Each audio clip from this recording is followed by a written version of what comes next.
Yung nababagot ka at hindi mo alam kung anong gusto mong gawin, gawa ka na lang rin ito para may panghimagas ka mamaya. Sarap ng ganito, no? Yung nakahiga ka lang tapos nakatitig ka lang sa kesame. Nakakabagot ang araw na to.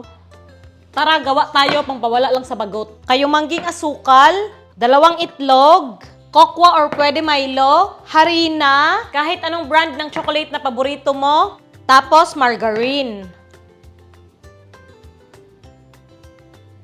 Madali lang to guys. Pampatanggal bagot lang talaga.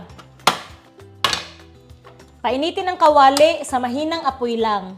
Gagawa tayo ng brownies na hindi na kailangan ng oven or refrigerator. Margarine, 1/2 cup. Tapos ilagay ko na rin ang asukal. Tunawin natin to ng maigi. Halo lang ng halo. Pag yan natunaw na, Dito ko na ilalagay ang chocolate. 1/2 cup to, pwede ka gumamit ng kahit anong brand na chocolate yung afford mo. syempre haluin ulit hanggang matunaw. Ang bango ng chocolate. Siguraduhin lang na dapat tunaw na tunaw talaga yung chocolate. Hahay! Pag yan natunaw na, oh. Yung cocoa powder, 1/2 cup rin. Hello, Arn. Ang bango. Ito yung mga gusto ko ba? Mga chocolate. Chocolate. Dapat guys, mahina lang talaga yung apoy ha, para hindi masunog. Pag ganyan, na-feel mo naman na halong-halo na talaga, Patayin ang apoy. dyan lang muna. Yung 2 itlog, Siguraduhin ha, nakapatay ang apoy. Para hindi maluto ang itlog, mag-scramble kita ni Ron. Tapos haluin. Itlog ni. haluin lang. Dapat ganito na yung consistency, oh. Oh. 1 cup to, pero kita nyo, hindi puno. Salain natin. Ati ka lang. Magyapon. Sala-sala pa ka na unsa. Haluin natin to. Nakapatay pa yung apoy ha. Haluin lang ng maigi hanggang hindi na makita yung harina. I-on ulit ang apoy sa mahina lang. Tapos, bilisan mo yung pag-ukay. Charot. Sa naglumba ta dere kay bilisan natin. Charot. Dahan-dahan lang, chill. Usahay, nagadamgo ako, na ikaw og ako.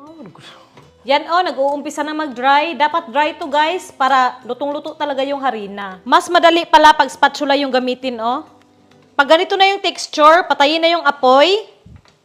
Kasi mag-dry pa naman ito mamaya pag medyo malamig na. Kahit anong container. Lagay na natin tong brownies.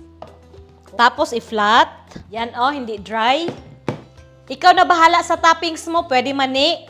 Pero lalagyan ko lang ng chocolate chips.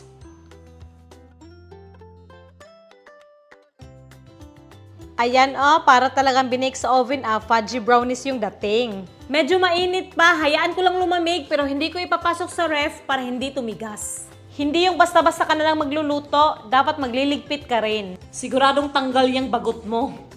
Ito na pagkatapos ko magligpit. Hiwain natin. Oops. Tingnan nyo naman no?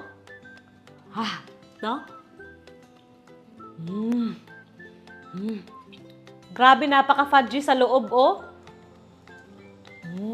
Grabe guys, mamahaling brownies yung lasa.